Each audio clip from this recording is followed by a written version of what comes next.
Welcome to Cardinal Perspectives, an in depth conversation with the Catholic University of America alumni, students, faculty, and staff.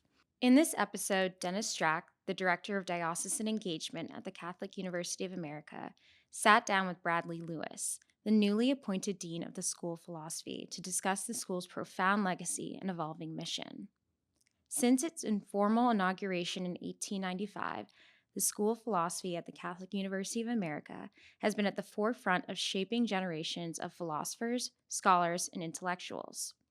As the only ecclesiastical faculty in the United States, it remains dedicated to engaging with every major philosophical discipline while advancing a distinctly Catholic vision of philosophy in the modern era. A faculty member since 1997, Dean Lewis specializes in political and legal philosophy, with a focus on classical Greek political thought and the theory of natural law. He holds degrees from the University of Maryland and the University of Notre Dame, and has established himself as a prominent voice in both the philosophical and legal scholarship. He has published scholarly articles in Polity, History of Political Thought, the Southern Journal of Philosophy, Philosophy and Rhetoric, Communio, the Josephinum Journal of Theology, the Pepperdine Law Review, the Oxford Journal of Law and Religion, and the Proceedings of the American Catholic Philosophical Association, as well as chapters in several books. He was the associate editor of the American Journal of Jurisprudence from 2005 until 2024, and is currently working on a book project provisionally titled The Common Good in the Modern State. In addition to his teaching and research, Lewis is a fellow of the Institute for Human Ecology. Now, as dean, he envisions elevating the School of Philosophy to the preeminent Catholic philosophical faculty in the world. In the words of Dean Lewis, the international reputation of the School of Philosophy is the fruit of our faculty's dedication. We have the foundation and the potential to build on this legacy. In the conversation that follows, Dean Lewis shares his insights on the school's impact, its academic mission, and the path ahead. Thank you so much for joining us. My name is Dennis Strach, and I am the Director of Diocesan Engagement at the Catholic University of America. And today I'm joined by Dean Brad Lewis, Dean of the School of Philosophy. Dean Lewis is currently in the middle of his first year as Dean, but he has spent over 25 years of his academic career here at the National University of the Catholic Church in the United States. Dean Lewis, it's a pleasure to have this opportunity to learn more about you and your vision for the School of Philosophy. Thanks for joining us today. Thank you. Your scholarly work has been recognized through a number of grants, honors, and awards, notably the Marianne Remick Fellowship from Notre Dame Center for Ethics and Culture and the Earhart Foundation Research Fellowship Grant. You've served as the associate editor of the American Journal of Jurisprudence for the past 19 years. You've co-directed the Institute for Human Ecology's program in Catholic political thought. Take me back to the beginning, though. Tell me a little bit about your early years, your upbringing, your family. Where did you grow up? Well, I grew up not far from here in Montgomery County in Maryland, and I went to the public schools there and eventually to the University of Maryland. So I lived in the area, and honestly, after I was at graduate school, I didn't really ever expect to come back, but fortunately it worked out that way. Now, you went on, like I said, to earn your bachelor's degree in government and politics from the University of Maryland. Maybe looking back on that time in your life, your early academic career, your college years, what did you imagine that you might be doing one day, professionally speaking, and why political theory? Well, I don't think I thought about this. At that time when I started, my interest was really in practical politics. And I'd worked in political campaigns and had an interest in politics. And when I started college, my plan was really, it was the early 1980s, and what I really wanted to do was kind of fight the Cold War. And so I was studying international relations, and I studied Russian language and history, and I wanted to, eventually I thought I would take the Foreign Service exam. I wanted to work at the State Department as a diplomat. But in studying those things, I took some classes in political philosophy along the way, and I became increasingly interested in, not just practical politics, but really what the first principles of political life and political morality and political ethics were. And I came to think that those things, to me at any rate, were far more interesting than the things that I had started with. And so I increasingly just focused on studying political philosophy and went to graduate school. Instead of what I had originally planned on doing, I went to graduate school to study that. And for our audience, Dean Lewis attended the University of Notre Dame, where he earned both his master's and doctorate degrees in government and international studies. And Dean Lewis, after your doctorate, you land here at Catholic University as an assistant professor. There's many places you could have ended up. Why did you choose to teach at Catholic? Um, the academic job market, as many people may know, is not the easiest market to navigate. So you apply for a lot of jobs, and then you hope that you get an interview, and ultimately a job. And I applied for a lot of jobs. In fact, I didn't even think of applying for this job. A friend of mine showed me an advertisement for it and said, "You really ought to apply for this." And I thought, they wouldn't hire me. I don't think I'd really have a chance there. But I applied anyway. And then, kind of to my surprise, Dean Drew Doherty, who was the dean then, called me on the phone and asked me to come for an interview, which I did, and then ultimately called me in the middle of a class that I was teaching at Notre Dame, and said that they wanted to offer me the job. So I was really quite surprised. But it's one of the best things that's happened to me is to wind up teaching here and spending my professional life here. Is there a particularly special moment in your career here that you're perhaps that you come back to often, or a unique experience, something that you're most proud of? I don't know that there's any one thing. I mean, there are a lot of things that that add up. I've always thought, and I've always said, the best thing about being here really are the people here. I mean, I honestly don't think I could have had better colleagues anywhere than I've had here in the School of Philosophy. The School of Philosophy is a real community, and it's animated really by friendship and by an interest in the same things, and a real commitment to the work that we do, both in research and teaching. And I've really been fortunate to have the colleagues that I have, and even the deans who've been here before me, Drew Doherty and Father Kurt Pritzel. And then John McCarthy, who was the dean until this July. I mean, we're all just wonderful academic leaders, and they really have kept the School of Philosophy, the kind of community that it is, and it made it such a wonderful place to be. You alluded to this in your last comments, but of course in May of 2024, President Kilpatrick announces your appointment as Dean of the School of Philosophy, effective July of this past year, 2025. Or effective July 2024, rather. You've been in this role for a few months now, a full semester, and you've had some time to think strategically about the School of Philosophy and its unique opportunities and challenges. What is your vision for the school, and what would you say are your priorities that you've set at the beginning of your tenure here as dean? The fundamental mission of the school remains what it has been.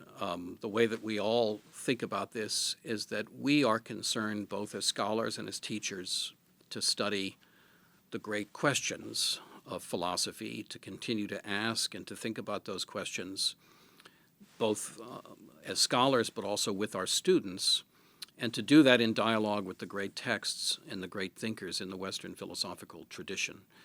And we do that also with a kind of center of gravity and a kind of common language, which is the Aristotelian tradition. We have a group here of specialists in all kinds of different eras of philosophy and philosophical thinkers in different subjects, but the language that we kind of speak in common is Aristotle, and that's been true for a long time.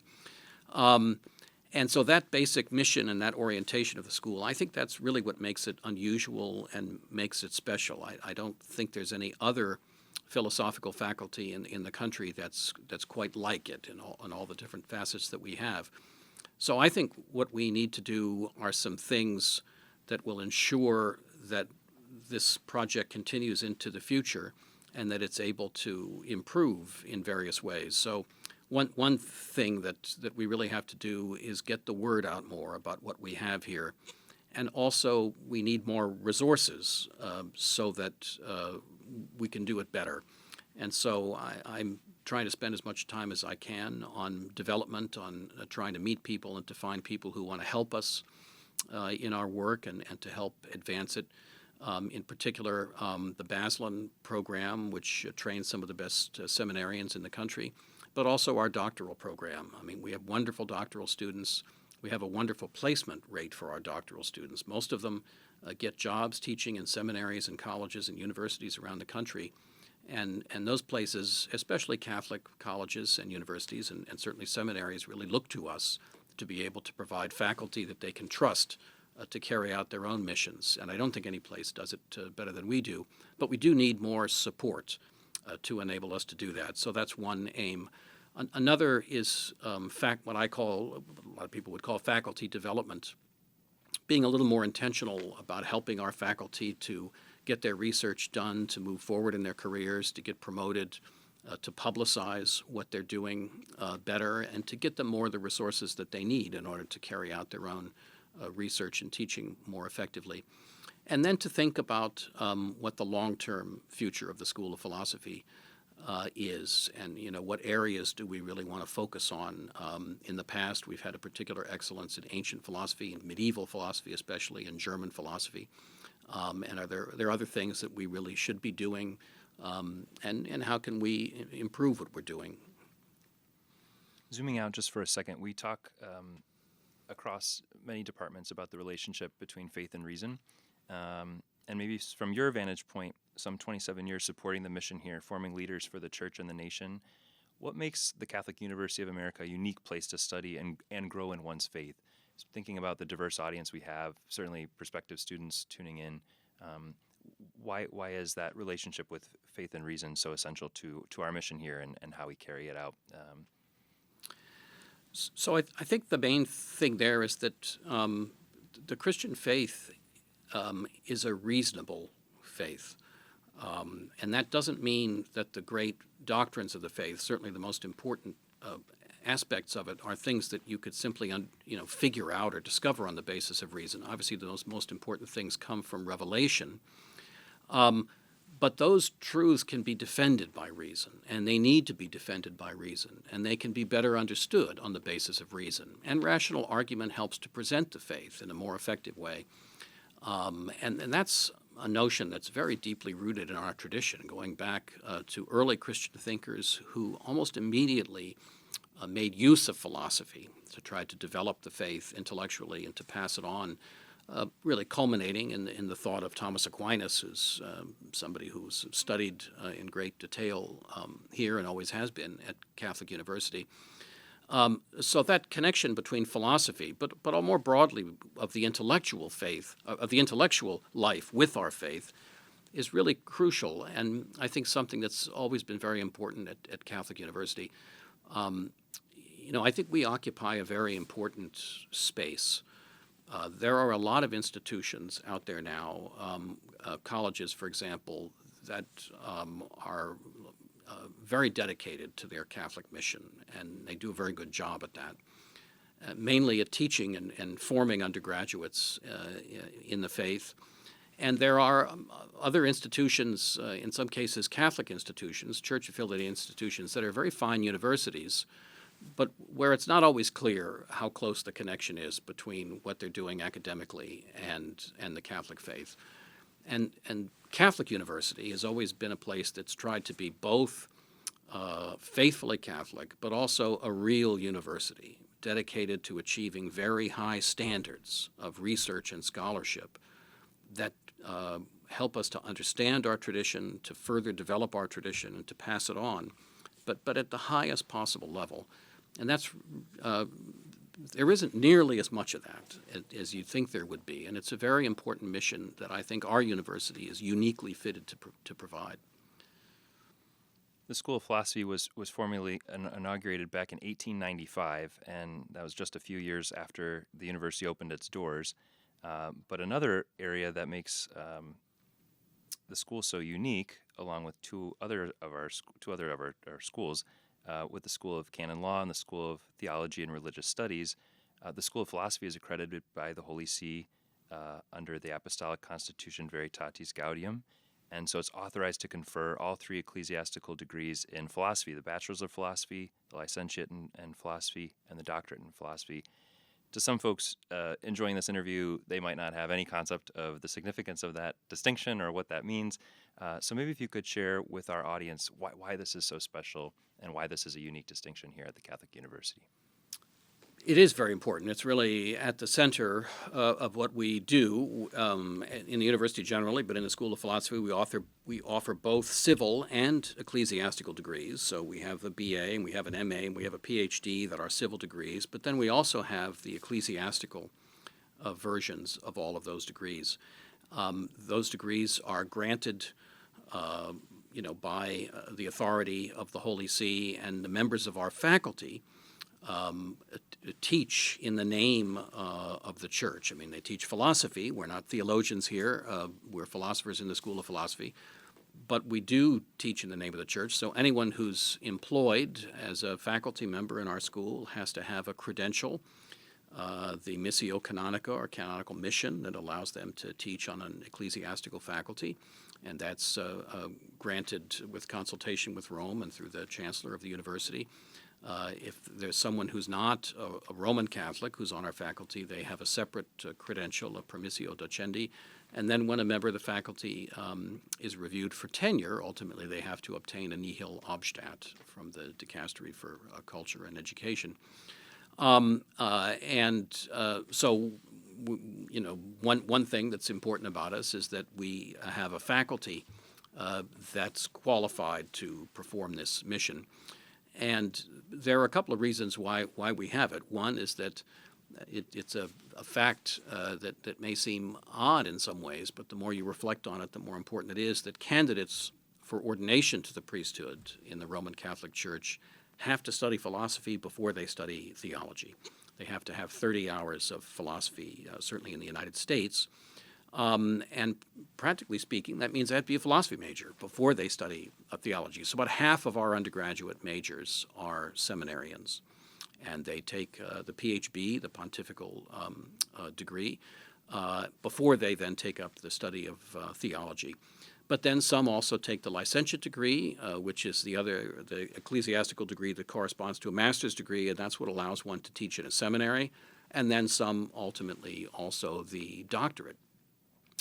And that means that seminaries hire a lot of our PhDs, but also other Catholic colleges and universities, because they can trust that the faculty that they hire from our institution know the Catholic tradition, and they can contribute to those institutions' missions of passing it on to their own students. Now, as sort of a subset of that religious formation group that we're discussing here at Catholic, we have the Basselin Scholar Program, and you alluded to this a little earlier. A number of our clergy are graduates of this program. Many of them are alumni bishops as well, Cardinal Daniel DiNardo and Bishop Robert Barron, to name a few. Tell us a little bit more about this program. How did it start, and how does it support the formation of future ministers in the church? Theodore Basselin was a Catholic businessman, and he left a substantial endowment to Catholic University in order to fund the philosophical education of seminary students in 1913. And it took a few years for that fund to get going. They started coming in the early 1920s, and the provisions of that endowment allow seminary students studying philosophy. It covers their tuition and their room and board at the university seminary, so that they complete a Bachelor of Philosophy degree, the PhD, and then they stay for an additional year to take the PHL, the Licentiate in Philosophy, so more advanced graduate training. And they do that before they then move on to take up their theological study.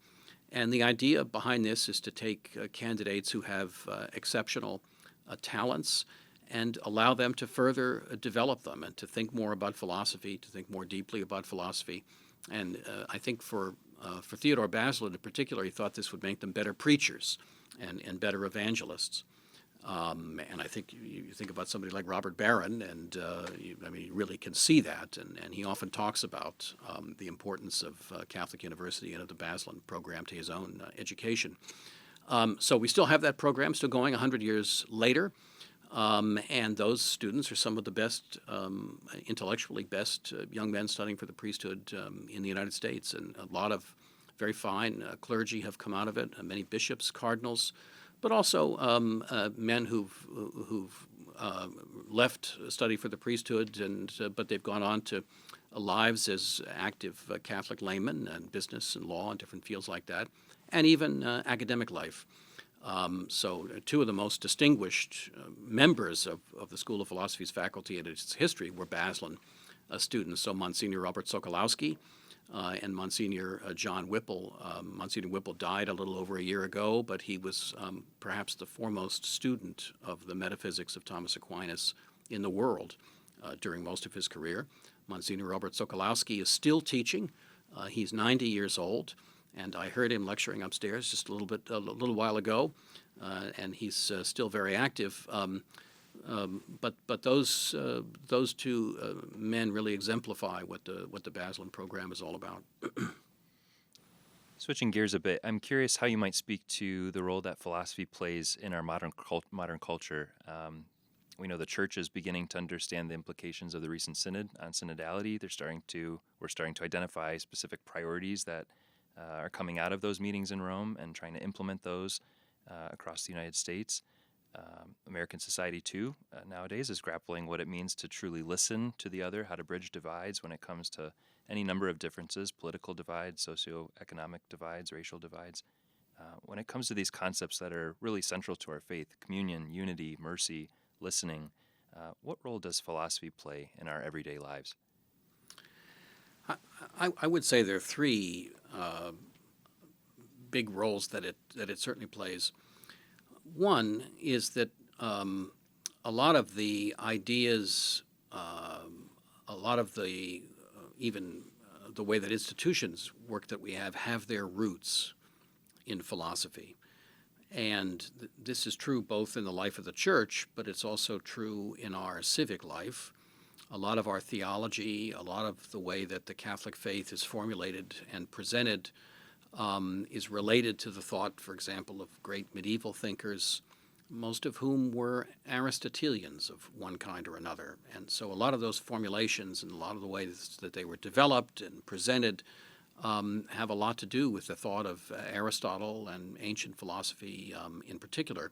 But in our civic life, this is true too. If you think about just our own American institutions, how connected they are to the thought of early modern philosophers like John Locke or Montesquieu, and in other countries, for example, parts of the world where Marx is very important, and Hegel and other great philosophical thinkers. If you really want to understand those things, you want to go to the roots and understand the ideas that they came out of.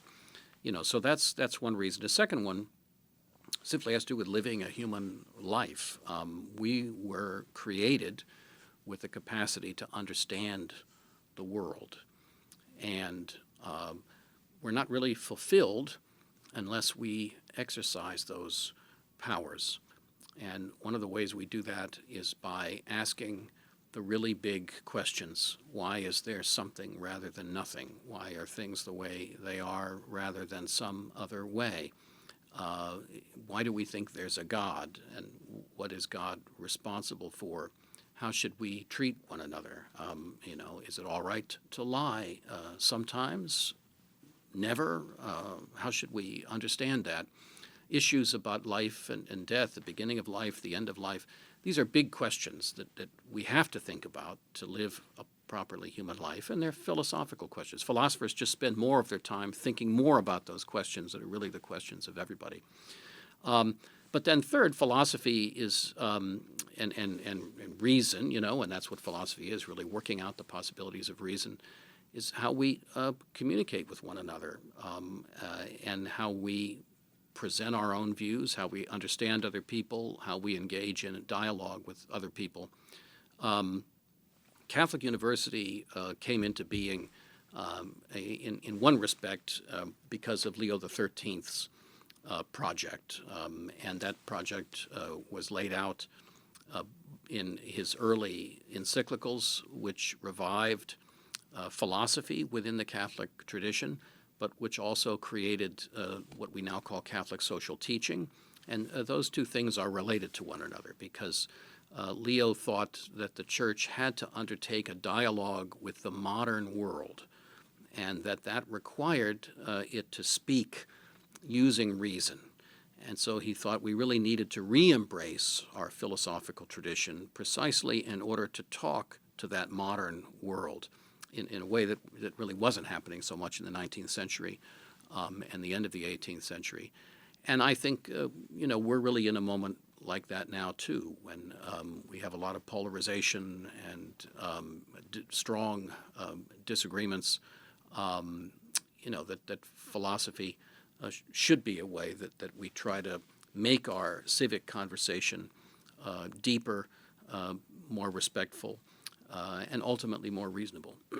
And that certainly sheds light on why philosophy is such an essential part of one's Catholic education here, particularly part of our core curriculum. So it's not just that those who are preparing to be priests or ministers in the church or perhaps be professors in the realms of philosophy are taking philosophy, but rather the entire student body. Absolutely. Students at Catholic University, as part of the liberal arts curriculum, have to take 3 courses in philosophy. They take 2 courses in their freshman year that introduce them to some of the really classic works in ancient and medieval and modern philosophy as a way of preparing them for the studies that they later undertake and for understanding our tradition. And then they take a 3rd philosophy course later on. Again, more than half of our undergraduate majors in philosophy are lay men and women, and I think that philosophical study helps them in a lot of different ways in their lives. And you understand that mostly by talking to them. I think our majors are among the happiest in the university. That's what they tell us, and that's what we can see in class. But again, that's because asking these questions and thinking about these questions is really a part of a flourishing human life, and it helps you do the other things you do better. Well, Dean Lewis, I want to thank you so much for your time and for spending this afternoon with us in conversation. If you want to learn more about our School of Philosophy here at the Catholic University of America, you can visit our website at philosophy.catholic.edu. Dean Lewis, thanks again. Thank you.